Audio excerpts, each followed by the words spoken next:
Hi అండి, welcome to our channel. ఎలా ఉన్నారు? అందరూ బాగున్నారా? మేము కూడా బాగున్నామండి. ఈరోజు రెసిపీ అయితే డొమెస్టిక్ ఫ్రై అయితే చేశానండి. చాలా టేస్టీగా చాలా బాగుంటుందండి.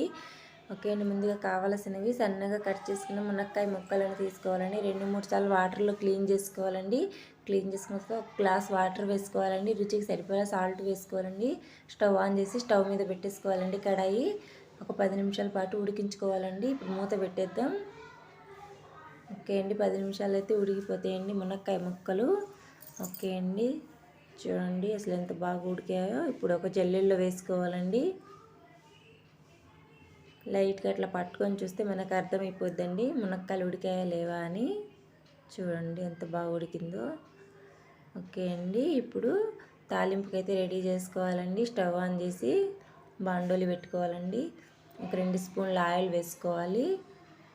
ఓకే అండి, ఆయిల్ అయితే వేసుకున్నాను, వేడైపోయింది. ముందుగా అయితే వెల్లుల్లి రెబ్బలు వేస్తున్నానండి. ఆనియన్స్ ఒకటి సన్నగా తరిగి వేసుకోవాలి. 1 స్పూన్ ఆవాలు, 1 స్పూన్ జీలకర్ర, 1 స్పూన్ మినప్పప్పు, కరివేపాకు కొద్దిగా వేసుకొని బాగా కలుపుకోవాలండి. ఓకే అండి, బాగా బ్రౌన్ షేప్లో వచ్చే వరకు వేయించుకోవాలండి. ఇప్పుడు కొద్దిగా చిటికెడంత పసుపు వేసుకోవాలండి. టేస్ట్ అయితే చాలా బాగుంటుందండి. వీడియో నచ్చితే లైక్ చేయడం అయితే మర్చిపోవద్దండి. ఎవరైనా మా ఛానల్ని ఫస్ట్ టైం చూసినట్టే సబ్స్క్రైబ్ చేసుకోండి. ఓకే అండి, బాగా వేగాయి. ఇప్పుడు మునక్కాయ ముక్కలు వేసుకొని బాగా కలుపుకోవాలండి.